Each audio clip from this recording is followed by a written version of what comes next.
catatan Direktorat Jenderal Pajak, berkas sengketa pajak yang masuk ke pengadilan pajak pada tahun 2022 mencapai 11 ribuan berkas.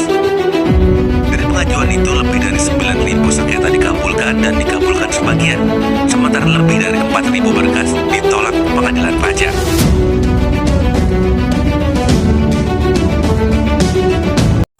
Assalamualaikum warahmatullahi wabarakatuh. Perkenalkan, aku Fitriani Yusuf, mahasiswa jurusan akuntansi. Pada kesempatan kali ini, aku ingin membahas terkait apa sih pajak dan keterkaitannya dengan peradilan pajak sebagai salah satu pilar utama bagi sistem perpajakan di Indonesia. Tahukah kamu bahwa sebagian besar fasilitas yang kita gunakan seperti jalan raya, rumah sakit, sekolah, dan juga jembatan dibiayai oleh pajak loh. Pajak adalah kewajiban yang harus dibayarkan oleh seseorang maupun badan dengan sifat memaksa dengan tarif yang telah ditentukan oleh perundang-undangan. Tapi, tidak semua proses perpajakan bisa berjalan mulus loh. Dalam rangka menegakkan hukum yang terkait dengan bidang perpajakan, tidak terlepas dari berbagai persoalan. Demi menetapkan peraturan perundang-undangan perpajakan, maka dibentuklah pengadilan pajak yang secara resmi tertuang dalam Undang-Undang Nomor 14 Tahun 2002 Pasal 31. Untuk proses penyelesaian sengketa pajak, wajib pajak berhak menempuh upaya hukum. Upaya hukum yang dapat dilakukan antara lain mulai dari pengajuan keberatan, banding, gugatan, hingga peninjauan kembali.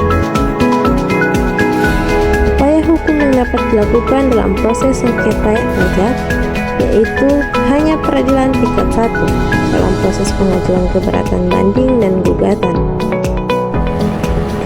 Keberatan adalah upaya hukum yang dapat diajukan oleh wajib pajak kepada Direktur Jenderal Pajak apabila tidak setuju dengan suatu keputusan surat ketetapan pajak atau pemotongan oleh pihak ketiga.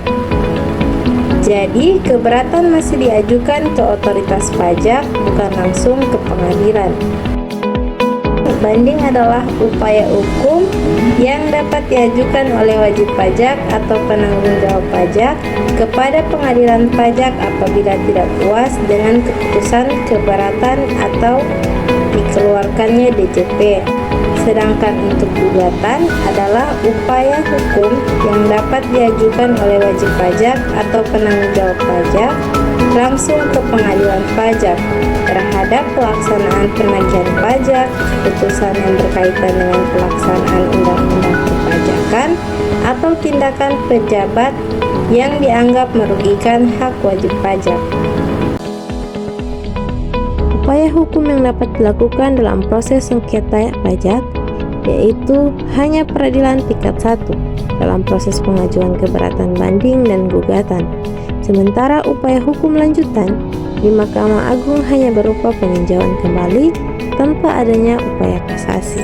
Pada akhirnya, membayar pajak dengan benar dan memahami peran peradilan perpajakan membuat kita semua yakin bahwa setiap rupiah yang kita bayarkan akan kembali demi kemajuan bersama, demi Indonesia yang lebih maju.